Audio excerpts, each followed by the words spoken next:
प्रस्तुत करता है doctor ortho Ayurvedic oil and capsule, जोड़ों के दर्द की बेजोड़ दवा। सह प्रायोजक हैं पेट सफा आयुर्वेदिक चूर्ण, पेट सफा तो हर रोग दफा। बलबीर सिंह राजेवाल ते तजिंदर सिंह विरक की अगवाई हेठ हुई संयुक्त किसान मोर्चे की बैठक मगरों संयुक्त किसान मोर्चे ने किए वड्डे ऐलान। पहले की तरह ही जारी रहेगा धरना। 27 नवंबर को होगी अगली बैठक।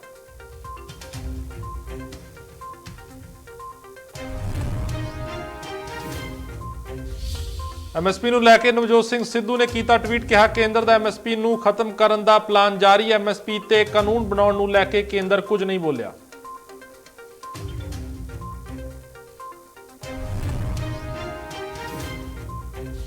ਰਾਜਸਥਾਨ ਦੇ ਸੀਐਮ ਅਸ਼ੋਕ ਗਹਿਲੋਤ ਦੇ ਘਰ ਪਹੁੰਚੇ ਸੀਐਮ ਚੰਨੀ ਪਰਵਾਰੀ, ਅਜੇ ਮਾਕਨ ਦੇ ਸਪੀਕਰ ਸੀਪੀ ਜੋਸ਼ੀ ਵੀ ਰਹੇ ਮੌਜੂਦ। ਕਈ ਅਹਿਮ ਮਸਲਿਆਂ ਤੇ ਹੋਈ ਚਰਚਾ।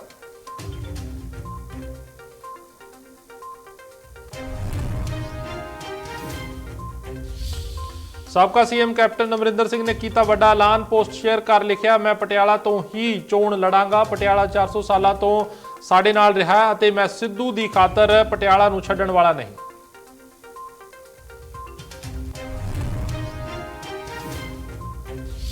ਪਾਕਿਸਤਾਨ ਦੇ ਪ੍ਰਧਾਨ ਮੰਤਰੀ ਨੂੰ ਵੱਡਾ ਭਰਾ ਕਹਿਣ ਤੇ ਘਿਰੇ ਕਾਂਗਰਸ ਪ੍ਰਧਾਨ ਨਵਜੋਤ ਸਿੰਘ ਸਿੱਧੂ। ਰਾਘਵ ਚੱਡਾ ਨੇ ਕਿਹਾ, ਸਿੱਧੂ ਦੇਸ਼ ਦੀ ਸੁਰੱਖਿਆ ਲਈ ਖਤਰਾ।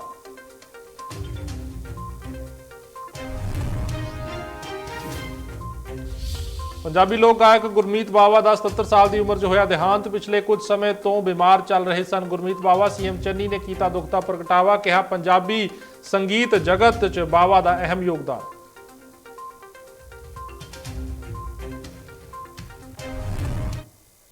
इंडिया न्यूज़ पंजाब देख रहे हो तुसीं, मैं हां बलदीप सिंह ते बुलेटिन की शुरुआत करते हैं। गल करांगे संयुक्त किसान मोर्चे वालों की गई बैठक की।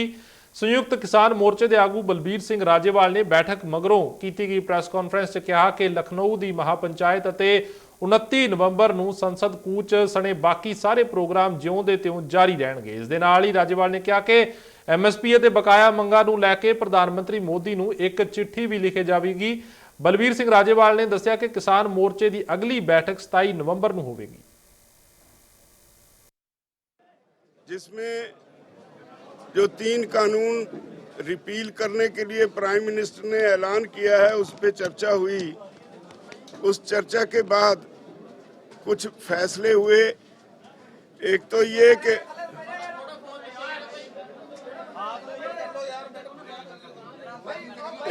एक ये फैसला हुआ कि जो प्रोग्राम पहले से तय किए गए हैं एसकेएम की तरफ से वो कंटिन्यू करेंगे, वो बाकायदा जारी रहेंगे।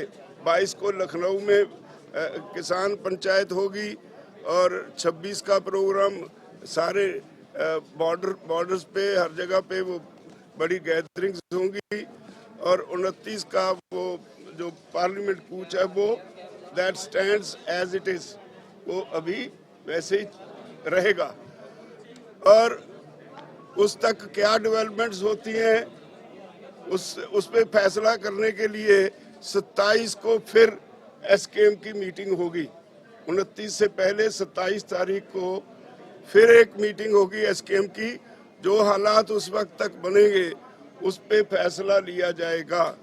प्राइम मिनिस्टर को एक ओपन लेटर लिखी जाएगी जिसमें जो मांगें बकाया रह गई उसके बारे में जिक्र किया जाएगा। एमएसपी की कमेटी कैसी होगी, उसका अधिकार क्षेत्र क्या होगा, उसकी समय सीमा क्या होगी, क्या क्या वो कमेटी करेगी, ये बातें इस पे चर्चा करने के लिए। और जो बिजली सोध बिल 2020 उन्होंने हमसे वादा किया था, अभी तक पार्लियामेंट में पेश नहीं हुआ, उस पे भी चर्चा होगी, उसके बारे में भी लिखा जाएगा। और पराली वाला कानून जो है उस पे वो उसके बारे में भी लिखा जाएगा जो अभी तक सारा पेंडिंग है। लखमीरपुर खेड़ी कांड के बारे में भी लिखा जाएगा और जो मंत्री जी इन्वॉल्व हैं उस केस में उनको मंत्री पद से हटाने के लिए मांग करने के लिए भी लिखा जाएगा। आंदोलन के दौरान सभी राज्यों के किसानों के खिलाफ जितने केस दर्ज किए गए हैं वो वापस करवाने के लिए लिखा जाएगा। डीजल की कीमतें कम करने के लिए लिखा जाएगा और फसली विभिन्नता डाइवर्सिफिकेशन के लिए सारे देश को एक पैकेज देने के लिए कहा जाएगा। ये बातें जो पेंडिंग रह गई इसके बारे में चिट्ठी प्रधानमंत्री को लिखी जाएगी। जो सारी चिट्ठी एक प्राइम मिनिस्टर को चिट्ठी लिखी जाएगी जिसको प्रेस में रिलीज कर दिया जाएगा। तो ये भी फैसला हुआ, हाँ वो मैं पहले कह चुका, 22 से 29 तक जो प्रोग्राम है वो एज इट इज उन पे वो चालू रहेंगे। 27 को 11 बजे कजारिया में फिर मीटिंग होगी जिसमें जो हालात होंगे उस पर चर्चा करके अगला फैसला लिया जाएगा। धन्यवाद। ਸੋ ਗੱਲ ਹੁਣ ਫਿਲਮ ਅਦਾਕਾਰਾ ਕੰਗਣਾ ਰਣੌਤ ਦੀ ਕਰਾਂਗੇ। ਜੀ ਹਾਂ, ਆਪਣੇ ਵਿਵਾਦਿਤ ਟਿੱਪਣੀਆਂ ਨੂੰ ਲੈ ਕੇ ਅਕਸਰ ਕੰਗਣਾ ਰਣੌਤ ਚਰਚਾ ਦੇ ਵਿੱਚ ਰਹਿੰਦੀ ਹੈ ਔਰ ਹੁਣ ਇੱਕ ਵਿਵਾਦਿਤ ਟਿੱਪਣੀ ਨੂੰ ਲੈ ਕੇ DSGMC ਨੇ ਰਾਸ਼ਟਰਪਤੀ ਨੂੰ ਚਿੱਠੀ ਲਿਖੀ ਹੈ। ਸੋ ਕੰਗਣਾ ਰਣੌਤ ਨੂੰ ਲੈ ਕੇ ਚਿੱਠੀ ਲਿਖੀ ਗਈ ਆ ਔਰ DSGMC ਦਾ ਵਫਦ ਹੈ ਜਿਹੜਾ ਉਹ ਮਹਾਰਾਸ਼ਟਰ ਦੇ ਗ੍ਰਹਿ ਮੰਤਰੀ ਨੂੰ ਮਿਲੇਗਾ ਤੇ ਨਾਲ ਹੀ ਜਿਹੜਾ ਮੁੰਬਈ ਦੇ ਵਿੱਚ ਕੇਸ ਦਰਜ ਕਰਾਉਣ ਦਾ ਵੀ ਜਿਹੜੀ ਗੱਲ ਆਖੀ ਜਾ ਰਹੀ ਹੈ। कंगना रनावत जो कि निरंतर लगातार सिखां दे खिलाफ जहर उगल रही है, एक नफरत का कारखाना फैक्ट्री बन चुकी है, उस दे खिलाफ अज दिल्ली सिख गुरुद्वारा मैनेजमेंट कमेटी ने देश के राष्ट्रपति जी ने भी लिख के बेनती की कि कंगना रनावत तो जो पद्म श्री का अवार्ड दिता गया है वो विड्रॉ किया जाए। दिल्ली सिख गुरुद्वारा मैनेजमेंट कमेटी का डेलीगेशन कल महाराष्ट्र के गृह मंत्री को मिलूगा।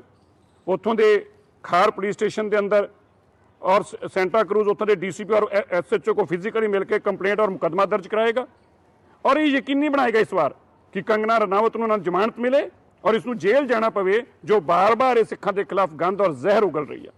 मैं बेनती करना चाहना है कंगना रनावत के फॉलोअर्स को भी, जो कंगना रनावत बार बार अपना हिंदुत्व का कार्ड खेडती पई है, मैं उन्होंने याद कराना चाहना है मूवियां 'च पैसे कमाउण वास्ते इन्हें मुसलमान ना भी काम किया है, इन्हें हिंदू ना भी काम किया है, सिख ना भी किया, ईसाई ना भी किया है, पर तुहानू ये बार बार वरतण की कोशिश करती पई आ अपने मनसूबे हासिल करने वास्ते। और ਜਿਹੜੇ लोग मैंने सोशल मीडिया ਤੇ ਧਮਕੀਆਂ ਦੇ ਰਹੇ ਆ ਉਹਨਾਂ ਨੂੰ मैं चेतावनी दे के कहना चाहना है कल मुंबई च रहूँगा, खार च भी आऊँगा पुलिस स्टेशन, जो कर सकते हो कर लियो जे, पर कंगना रनावत ਨੂੰ ਐਰਕੀ ਅੰਜਾਮ तक पहुँचा के ਛੱਡਾਂਗੇ, ਨੂੰ ਛੱਡਣ ਵਾਲੇ ਨਹੀਂ ਅਸੀਂ।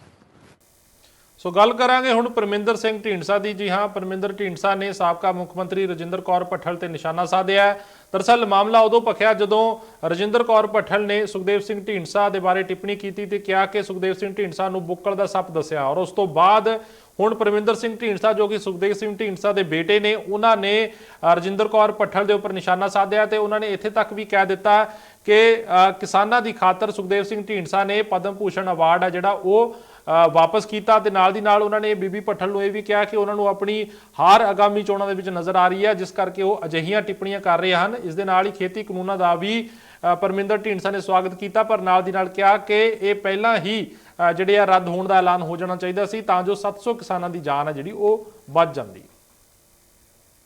ਮੈਨੂੰ ਹੈਰਾਨੀ ਹੁੰਦੀ ਹੈ, ਮੈਂ ਹੁਣ ਸਾਡੇ ਤੋਂ ਉਮਰ 'ਚ ਮੇਰੇ ਮਾਤਾ ਸਮਾਨ ਨੇ, ਮੈਂ ਕੋਈ ਗੱਲ ਉਹਨਾਂ ਦੀ ਸ਼ਾਨ ਦੇ ਖਿਲਾਫ ਕਹਿ ਨਹੀਂ ਸਕਦਾ, ਪਰ ਮੈਨੂੰ ਲੱਗਦਾ ਕਿਤੇ ਨਾ ਕਿਤੇ ਉਹ ਬੁਖਲਾ ਗਏ ਨੇ। ਉਹ ਆਪਦੀ ਦੂਜੀ ਵਾਰ ਹਾਰ ਨੂੰ ਦੇਖਦੇ ਹੋਏ ਜੋ ਅੱਗੇ ਸਾਹਮਣੇ ਦਿਖ ਰਹੀ ਹੈ ਉਹਨਾਂ ਨੂੰ, ਉਹ ਤੋਂ ਦੇਖ ਕੇ ਜੇ ਜਿਹੜੇ ਨੇ ਬੇਤੁਕੇ ਬਿਆਨ ਦੇਣ ਲੱਗੇ ਹੋਏ ਨੇ। ਢੀਂਡਸਾ ਸਾਹਿਬ ਨੇ ਤਾਂ ਆਪਦਾ ਪਦਮ ਭੂਸ਼ਣ ਵਾਪਸ ਕੀਤਾ ਕਿਸਾਨੀ ਸੰਘਰਸ਼ ਦੇ ਨਾਲ ਹਮਾਇਤ ਕਰਦੇ ਹੋਏ। ਸਭ ਤੋਂ ਪਹਿਲਾਂ ਕਿਸੇ ਵੀ ਨੇਤਾ ਨੇ ਜੇ ਇਹਦੇ ਵਿਰੋਧ ਵਿੱਚ ਚਿੱਠੀ ਲਿਖੀ ਤਿੰਨੇ ਕਾਨੂੰਨਾਂ ਦੇ ਤਾਂ ਸਰਦਾਰ ਸੁਖਦੇਵ ਸਿੰਘ ਢੀਂਡਸਾ ਨੇ ਲਿਖੀ ਅਤੇ ਜੋ ਆਲ ਪਾਰਟੀ ਮੀਟਿੰਗ ਹੋਈ ਉੱਥੇ ਵੀ ਪੂਰੇ ਜ਼ੋਰਦਾਰ ਢੰਗ ਨਾਲ ਸੈਂਟਰ ਦੀ ਸਰਕਾਰ ਦਾ ਉਹਨਾਂ ਨੇ ਇਹਨਾਂ ਕਾਨੂੰਨਾਂ ਸੰਬੰਧੀ ਵਿਰੋਧ ਕੀਤਾ ਤੇ ਅਸੀਂ ਬਿਨਾਂ ਸ਼ਰਤ ਹਮੇਸ਼ਾ ਕਿਸਾਨਾਂ ਦੇ ਨਾਲ ਖੜੇ। ਤੇ ਹੁਣ ਮੈਨੂੰ ਨਹੀਂ ਲੱਗਦਾ ਵੀ ਇਹ ਜਿਹੜਾ ਬੀਬੀ ਜੀ ਦਾ ਬਿਆਨ ਹੈ ਇਹ ਉਹਨਾਂ ਨੇ ਕੀ ਸੋਚ ਕੇ ਦਿੱਤਾ ਹੈ, ਕੀ ਉਹਨਾਂ ਦੀ ਮਨ ਦੀ ਮਨਸ਼ਾ ਹੈ। ਇਹ ਤਾਂ ਮੈਂ ਇਹੀ ਕਹਿ ਸਕਦਾ ਉਹਨਾਂ ਦੀ ਇੱਕ ਬੁਖਲਾਹਟ ਉਹਨਾਂ ਦੀ ਸਾਫ਼ ਝਲਕਦੀ ਹੈ ਕਿਉਂਕਿ ਉਹਨਾਂ ਕੋਲ ਕੋਈ ਮੁੱਦਾ ਨਹੀਂ। ਪੰਜਾਬੀ ਲੋਕ ਗਾਇਕੀ 'ਚ 45 ਸੈਕਿੰਡ ਲੰਬੀ ਹੇਕ ਲਗਾ ਕੇ ਆਪਣੀ ਗਾਇਕੀ ਦਾ ਲੋਹਾ ਮਨਵਾਉਣ ਵਾਲੀ ਪੰਜਾਬ ਦੀ ਕੋਇਲ ਗੁਰਮੀਤ ਬਾਵਾ 77 ਸਾਲ ਦੀ ਉਮਰ 'ਚ ਇਸ ਫਾਨੀ ਜਹਾਨ ਨੂੰ ਅਲਵਿਦਾ ਕਹਿ ਗਈ। ਗੁਰਮੀਤ ਬਾਵਾ ਨੇ ਆਪਣੀ ਅੰਮ੍ਰਿਤਸਰ ਰਿਹਾਇਸ਼ ਦੇ ਆਖਰੀ ਸਾਲ ਉਹਨਾਂ ਦੇ ਪਤੀ ਕਿਰਪਾਲ ਸਿੰਘ ਬਾਜਵਾ ਨੇ ਗੱਲਬਾਤ ਕਰਦੇ ਹੋਏ ਦੱਸਿਆ ਕਿ ਗੁਰਮੀਤ ਕੌਰ ਬਾਵਾ ਬਹੁਤ ਹੀ ਸੁਚੱਜੇ ਸੁਭਾਅ ਦੇ ਮਾਲਕ ਸਨ ਅਤੇ ਹਮੇਸ਼ਾ ਬਹੁਤ ਹੀ ਸਾਦਾ ਜੀਵਨ ਬਤੀਤ ਕਰਦੇ ਸੀ। ਉਹਨਾਂ ਦੱਸਿਆ ਕਿ ਗੁਰਮੀਤ ਬਾਵਾ ਨੇ ਆਪਣੀ ਗਾਇਕੀ ਦੀ ਸ਼ੁਰੂਆਤ 1965 ਵਿੱਚ ਕੀਤੀ। ਉਹਨਾਂ ਜ਼ਿਕਰ ਕੀਤਾ ਕਿ ਜਦੋਂ ਵਿਦੇਸ਼ੀ ਮੁਲਕ ਜਾਰਜੀਆ 'ਚ ਗੁਰਮੀਤ ਬਾਵਾ ਨੇ 45 ਸੈਕਿੰਡ ਦੀ ਹੇਕ ਲਗਾਈ ਤਾਂ ਜਾਰਜੀਆ ਦੀ ਇੱਕ ਅੰਗਰੇਜ਼ ਔਰਤ ਨੇ ਗੁਰਮੀਤ ਕੋਲ ਆ ਕੇ ਗੁਰਮੀਤ ਬਾਵਾ ਦਾ ਹੱਥ ਫੜ ਲਿਆ ਅਤੇ ਆਪਣੀ ਘੜੀ ਦਿਖਾਉਂਦੇ ਹੋਏ ਕਿਹਾ ਕਿ ਤੁਸੀਂ 45 ਸੈਕਿੰਡ ਲੰਬੀ ਹੇਕ ਲਗਾਈ ਹੈ। बहुत, क्योंकि गुरमीत बाबा सिर्फ अमृतसर दी आन बान शान नहीं सन, वो पूरे पंजाब दी शान सी। और जिस तरह उन्होंने पूरी दुनिया दे विच जाके हिंदुस्तान नू रिप्रजेंट किया, भारत सरकार नू रिप्रजेंट किया, वो इंटरनेशनल हस्ती सीगी। और उन्हों दा साडे विचों इस तरह तुर जाना बहुत वड्डा घाटा है, बहुत वड्डा नुकसान है पंजाब दी लोक गायकी नू, हिंदुस्तान दी लोक गायकी नू।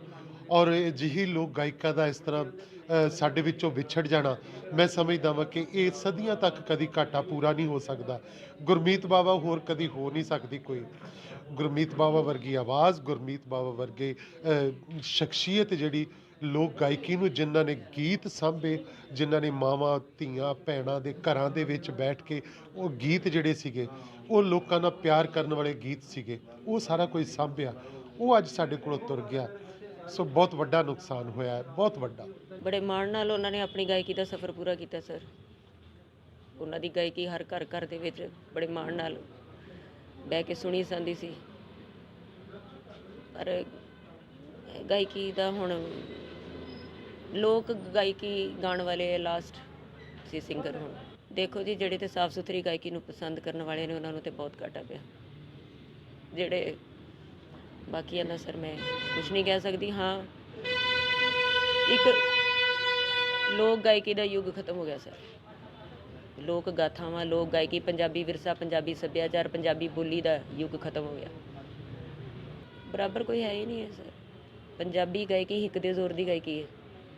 मम्मी लाइव परफॉर्मर सी, सीधा लोकां दे रूबरू होके गाण वाले, लोक साज़ां नाल गाण वाले आखिरी सिंगर सी। नाभा विखे उगे समाज सेवी सुभाष गाबा ਦੇ ਅੰਤਿਮ ਅਰਦਾਸ ਮੌਕੇ ਪੰਜਾਬ ਦੀ ਸਾਬਕਾ ਮੁੱਖ ਮੰਤਰੀ ਰਜਿੰਦਰ ਕੌਰ ਭੱਠਲ ਨੇ ਸ਼ਿਰਕਤ ਕੀਤੀ ਅਤੇ ਸਾਬਕਾ ਮੁੱਖ ਮੰਤਰੀ ਕੈਪਟਨ ਅਮਰਿੰਦਰ ਸਿੰਘ, ਨਰਿੰਦਰ ਮੋਦੀ ਅਤੇ ਸੁਖਬੀਰ ਬਾਦਲ ਤੇ ਸ਼ਬਦੀ ਹਮਲੇ ਕੀਤੇ। ਉਹ ਬਹੁਤ ਹੀ ਅੱਛੇ ਇਨਸਾਨ ਸੀ, ਭਾਵੇਂ ਦੁਨੀਆ 'ਚ ਜੋ ਜੰਮੇ ਸਭ ਨੇ ਚਲੇ ਜਾਣਾ ਹੈ। ਅਜੇ ਉਹਨਾਂ ਦੀ ਜ਼ਰੂਰਤ ਸੀ। ਸਾਨੂੰ ਬਹੁਤ ਵੱਡਾ ਘਾਟਾ ਜਿੱਥੇ ਪਰਿਵਾਰ ਨੂੰ ਸਾਰੇ ਘਾਟਾ ਮਹਿਸੂਸ ਕਰਦੇ ਹਾਂ। ਔਰ ਨਾਭੇ ਦੇ ਵਿੱਚ ਵੀ ਇੱਕ ਮੰਨੀ ਪਰਮੰਨੀ ਨਿਰਪੱਖ ਜਿਵੇਂ ਕਹਿੰਦੇ ਇੱਕ ਸ਼ਖਸੀਅਤ ਸੀ, ਉਹਨਾਂ ਦੇ ਘਰੇ ਜਾਣ 'ਤੇ ਮੈਂ ਆਈਆਂ ਅਫਸੋਸ ਪ੍ਰਗਟ ਕਰਨ। ਸਾਡੇ ਬੱਚੇ ਦੀ ਤਰ੍ਹਾਂ ਪਰਿਵਾਰ ਬੈਠਾਏ, ਬਹੁਤ ਭਾਰੀ ਘਾਟਾ। ਕਿਸਾਨੀ ਜਿੱਤ ਨੂੰ ਕਿਵੇਂ ਦੇਖਦੇ ਹੋ ਤੁਸੀਂ, ਜਿਹੜੇ ਕਿਸਾਨਾਂ ਦੀ ਸਾਲ ਦੀ ਮਿਹਨਤ ਹੈ ਜਿਹੜੀ ਉਹ ਹਰਾ ਸਕਦੀ? ਦੇਖੋ, ਇੱਥੇ ਦੋ ਤਿੰਨ ਗੱਲਾਂ ਹੈਗੀਆਂ ਇਹਦੇ 'ਤੇ। ਪਹਿਲੀ ਗੱਲ ਤਾਂ ਇਹ ਹੈ ਕਿ ਕਿਸਾਨਾਂ ਨੇ ਸ਼ਾਂਤਮਈ ਤਰੀਕੇ ਨਾਲ ਇੱਕ ਮਿਸਾਲ ਦੁਨੀਆ 'ਚ ਕਾਇਮ ਕਰਤੀ। ਕਿੰਨੇ ਧੱਕੇ, ਕਿੰਨੀਆਂ ਜਾਤੀਆਂ, ਕਿੰਨਾ ਜ਼ਬਰ ਤੇ ਜ਼ੁਲਮ ਸਹਿ ਕੇ ਗੱਡੀਆਂ ਔਰਤਾਂ 'ਤੇ ਚੜ੍ਹਾਈਆਂ ਗਈਆਂ, ਲਖੀਮਪੁਰ ਚੜ੍ਹਾਈਆਂ ਗਈਆਂ, ਕਈ ਤਰ੍ਹਾਂ ਦੇ ਉਹਨਾਂ ਦੇ ਉੱਤੇ ਹਮਲੇ ਹੋਏ। ਉਹਦੇ ਬਾਵਜੂਦ ਉਹਨਾਂ ਨੇ ਬੜਾ ਪੀਸਫੁਲ ਰਹਿ ਕੇ ਆਪਣਾ ਅੰਦੋਲਨ ਸਾਲ ਤੋਂ ਵੱਧ ਸਮਾਂ ਜਿਹੜਾ ਲਿਆਂਦਾ। ਅੱਜ ਉਸ ਦੀ ਇੱਕ ਮਹਾਨ ਜਿੱਤ ਹੋਈ ਹੈ।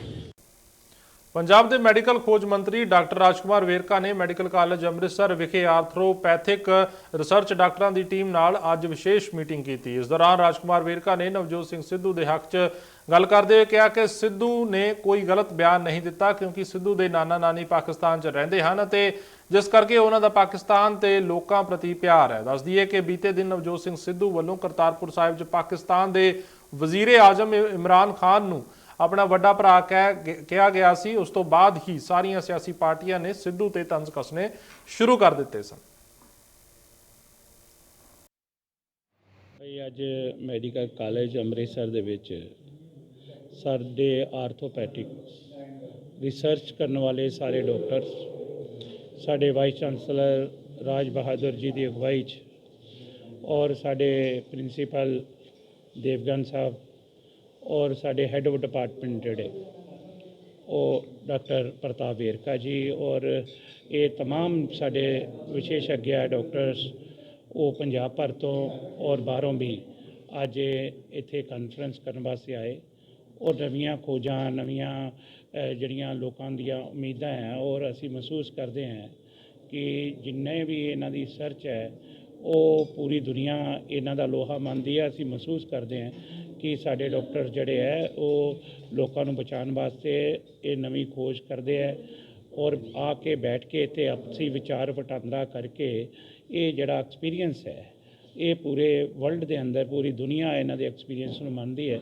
ਔਰ ਮੈਂ ਸਮਝਦਾ ਕਿ ਅੱਜ ਦੇ ਜਿਹੜੇ ਪੇਪਰ ਇੱਥੇ ਪੜ੍ਹੇ ਗਏ ਹੈ ਉਹ ਸਾਡੇ ਸਾਰਿਆਂ ਦੇ ਇੱਕ ਬੁੱਕਸ ਵਜੋਂ ਕੰਮ ਆਏਗਾ ਔਰ ਸਾਡੇ ਆਉਣ ਵਾਲੀ ਜਿਹੜੀ ਪੀੜ੍ਹੀ ਹੈ, ਸਾਡੇ ਬੱਚੇ ਹੈ ਜਿਹੜੇ ਅੱਜ ਪੜ੍ਹ ਰਹੇ ਹੈ ਉਹ ਉਹਨਾਂ ਦੇ ਕੰਮ ਆਏਗਾ, ਉਹਨਾਂ ਦੀ ਜ਼ਿੰਦਗੀ 'ਚ ਕੰਮ ਆਏਗਾ।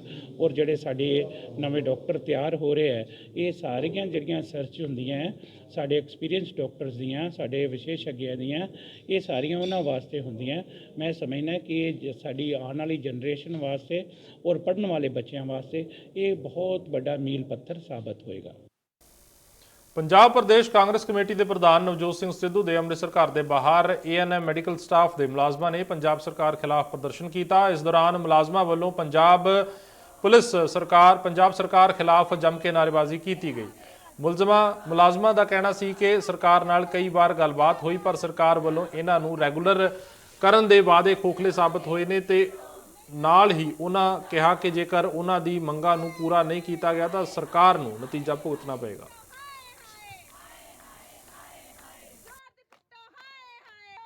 Health department multipurpose health worker female ANM ਵੀ ਜਿਹੜਾ ਸਾਡਾ ਕੇਡਰ ਆ, ਅਸੀਂ ਸਾਡੀਆਂ ਕੁਝ ਭੈਣਾਂ ਤੇ 14-15 ਸਾਲਾਂ ਤੋਂ ਕੰਮ ਕਰ ਰਹੀਆਂ ਉਹਨਾਂ ਤੇ 15-15 ਸਾਲ ਵੀ ਹੋ ਗਏ ਕੰਟਰੈਕਟ ਤੇ ਜਿਹੜੇ ਸਾਡਾ ਇਹ ਦਿਨ ਰਾਤ ਦਾ ਧਰਨਾ ਇਸ ਲਈ ਕਿ ਸਾਡੀ ਕੋਈ ਗੱਲ ਸੁਣੀ ਨਹੀਂ ਜਾ ਰਹੀ। ਸਾਨੂੰ ਬਾਰ-ਬਾਰ ਲਾਰੇ ਲਾਏ ਜਾ ਰਹੇ ਆ ਕਿ ਤੁਹਾਨੂੰ ਕਰ ਦਿੱਤਾ ਜਾਊ ਪੱਕੇ, ਪਰ ਸਾਡਾ ਗੱਲਾਂ ਬਾਤਾਂ ਵਿੱਚ ਹੀ ਹੋ ਰਿਹਾ ਤੇ ਅਸੀਂ ਲਗਾਤਾਰ ਇੱਥੇ 17 ਤਰੀਕ ਤੋਂ ਪਹਿਲਾਂ ਅਸੀਂ ਮੈਡਮ ਨੂੰ ਮਿਲੇ ਸੀ, ਉਹਨਾਂ ਨੇ ਸਾਨੂੰ ਭਰੋਸਾ ਦਿਵਾਇਆ ਕਿ ਤੁਹਾਡੀ ਗੱਲ ਅਸੀਂ ਅੱਗੇ ਲੈ ਕੇ ਜਾਵਾਂਗੇ। ਫਿਰ ਉਸ ਤੋਂ ਬਾਅਦ ਅਸੀਂ 17 ਤਰੀਕ ਤੋਂ ਲਗਾਤਾਰ ਇੱਥੇ ਦਿਨ ਰਾਤ ਧਰਨਾ ਲਗਾ ਰਹੇ ਹਾਂ। ਹਾਂਜੀ, ਅਸੀਂ ਹੈਲਥ ਡਿਪਾਰਟਮੈਂਟ ਦੇ ਵਿੱਚ ਬਤੌਰ ANM ਅੰਡਰ NRHM ਜਿਹੜੇ 13 ਸਾਲਾਂ ਤੋਂ ਕੰਮ ਕਰ ਰਹੇ ਹਾਂ ਜੀ। ਤੇ ਕਰੋਨਾ ਦੇ ਦੌਰਾਨ ਮਹਾਮਾਰੀ ਜਦੋਂ ਤੁਹਾਨੂੰ ਪਤਾ ਸਾਰੇ ਪੰਜਾਬ ਦੇ ਵਿੱਚ ਫੈਲੀ ਸੀ, ਉਸ ਦੌਰਾਨ ਵੀ ਸਾਡੀਆਂ ਸਾਰੀਆਂ ਭੈਣਾਂ ਨੇ ਬਹੁਤ ਤਨਦੇਹੀ ਮਿਹਨਤ ਨਾਲ ਜਿਹੜਾ ਕੰਮ ਕੀਤਾ ਵਾ, ਪਰ ਉਦੋਂ ਦਾ ਸਰਕਾਰ ਨੇ ਸਾਡਾ ਜਿਹੜਾ ਵਾ ਕੋਈ ਵੀ ਸਾਨੂੰ ਇਨਾਮ ਜਿਹੜਾ ਨਹੀਂ ਦਿੱਤਾ। ਅਸੀਂ 13 ਸਾਲਾਂ ਤੋਂ ਠੇਕੇ ਤੇ ਹੀ ਇਸ ਵਿਭਾਗ ਦੇ ਅੰਦਰ ਥੋੜੀਆਂ ਜਿਹੀਆਂ ਨਿਗੂਣੀਆਂ ਜਿਹੀਆਂ ਤਨਖਾਹਾਂ ਦੇ ਉੱਤੇ ਕੰਮ ਕਰ ਰਹੇ ਆ, ਪਰ ਸਰਕਾਰ ਸਾਨੂੰ 13 ਸਾਲਾਂ ਤੋਂ ਠੇਕੇ ਤੇ ਹੀ ਕੰਮ ਕਰਵਾ ਰਹੀ ਆ, ਅਜੇ ਤੱਕ ਸਾਨੂੰ ਪੱਕਾ ਨਹੀਂ ਕੀਤਾ ਗਿਆ। ਸੋ ਪੰਜਾਬੀ ਲੋਕ ਗਾਇਕਾ ਗੁਰਮੀਤ ਬਾਵਾ ਦਾ ਜੋ ਦੇਹਾਂਤ ਹੋਇਆ ਔਰ ਇਸ ਨੂੰ ਲੈ ਕੇ ਮੁੱਖ ਮੰਤਰੀ ਚਰਨਜੀਤ ਸਿੰਘ ਚੰਨੀ ਨੇ ਵੀ ਦੁੱਖ ਦਾ ਪ੍ਰਗਟਾਵਾ ਕੀਤਾ। ਉਹਨਾਂ ਨੇ ਇਸ ਘਟਨਾ ਨੂੰ ਹੈਰਾਨੀਜਨਕ ਤੇ ਦੁਖਦਾਈ ਦੱਸਿਆ। ਉਹਨਾਂ ਕਿਹਾ ਕਿ ਪੰਜਾਬੀ ਸੰਗੀਤ ਜਗਤ ਦੇ ਵਿੱਚ ਬਾਵਾ ਦਾ ਅਹਿਮ ਯੋਗਦਾਨ ਸੀ। ਸੋ ਮੁੱਖ ਮੰਤਰੀ ਚਰਨਜੀਤ ਸਿੰਘ ਚੰਨੀ ਨੇ ਵੀ ਜੋ ਗੁਰਮੀਤ ਬਾਵਾ ਦੇ ਦੇਹਾਂਤ ਦੇ ਉੱਪਰ ਦੁੱਖ ਦਾ ਪ੍ਰਗਟਾਵਾ ਕੀਤਾ। 77 ਸਾਲ ਦੀ ਉਮਰ ਦੇ ਵਿੱਚ ਗੁਰਮੀਤ ਬਾਵਾ ਜੋ ਹੈ ਉਹ ਉਹਨਾਂ ਦਾ ਦੇਹਾਂਤ ਹੋ ਗਿਆ ਔਰ ਇਸ ਜਹਾਨ ਨੂੰ ਅਲਵਿਦਾ ਕਹਿ ਗਏ। ਸੋ ਪੰਜਾਬੀ ਸੰਗੀਤ ਜਗਤ ਦੇ ਵਿੱਚ ਉਹਨਾਂ ਦਾ ਇੱਕ ਅਹਿਮ ਮੁਕਾਮ ਸੀ।